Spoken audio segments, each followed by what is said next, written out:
வணக்கம் பிரவீன். அதாவது குடியாத்தம் அடுத்த பேரணாம்பட்டு பகுதியில் விகோட்டா செல்லும் சாலையில் தேசிய நகர்ப்புற சுகாதார திட்டத்தின் கீழ் 1,20,00,000 மதிப்பீட்டில் நகர்ப்புற ஆரம்ப சுகாதார நிலையமானது கட்டித்தரப்பட்டிருக்கின்றன. இந்த சுகாதார நிலையம் கட்டப்பட்டு சுமார் 6 மாத காலங்களே ஆகியிருக்கின்றன.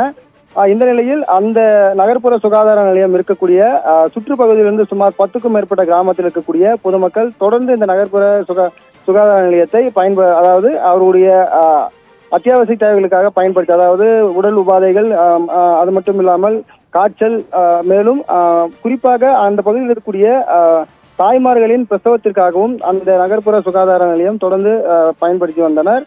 இந்த நிலையில் பார்த்தோம்னால் அந்த நகர்ப்புற சுகாதார நிலையம் அமைக்கப்பட்டிருக்கக்கூடிய அருகாமைக்கூடிய தளம், அதாவது அதாவது பெண்கள் பிரசவித்து அவர்கள் அனுமதிக்கக்கூடிய அந்த அறையில் பார்த்தோம்னால் மேற்கூரையானது முழுமையாக இடிந்து கீழே விழுந்திருக்கின்றன. இன்று காலை பார்த்தோம்னால் அந்த பகுதியில் இருக்கக்கூடிய அந்த பெண்களுக்கு செவிலியர்கள் தொடர்ந்து சிகிச்சை அளித்துக் கொண்டிருந்த போது ஒவ்வொரு துகள்களாக கீழே விழுந்ததை அந்த செவிலியர்கள் பார்த்த நிலையில் உடனே அந்த அறையில் இருந்த அனைத்து பெண்மணிகளையும் வெளியே வருமாறு தெரிவித்திருக்கின்றனர்.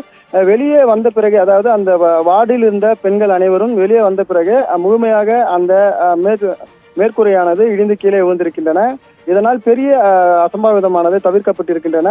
குறிப்பாக அரசு தரப்பில் இது போன்ற மருத்துவமனைகள் கட்டப்பட்டிருக்கின்றன. ஆனால் தரமற்ற முறையில் கட்டியதன் காரணமாகவே மேற்கூரையானது இடிந்து வந்திருக்கிறது. அதாவது குறுகிய காலத்திலே பார்த்தோம்னால் 6 மாதங்கள் தான் ஆகியிருக்கிறது கட்டி. ஆனால் இந்த குறுகிய காலத்திலே இது போன்ற அசம்பாவிதம் நடந்திருக்கின்றன. இது போன்ற மருத்துவமனை, கல்லூரிகள், பள்ளிகள், இது போன்ற முக்கியமான கட்டிடங்களை அதிக தரத்தோடு கட்டியிருக்க வேண்டும். ஆனால் இந்த கட்டிடமானது தரமின்றி கட்டப்பட்டிருக்கின்றன.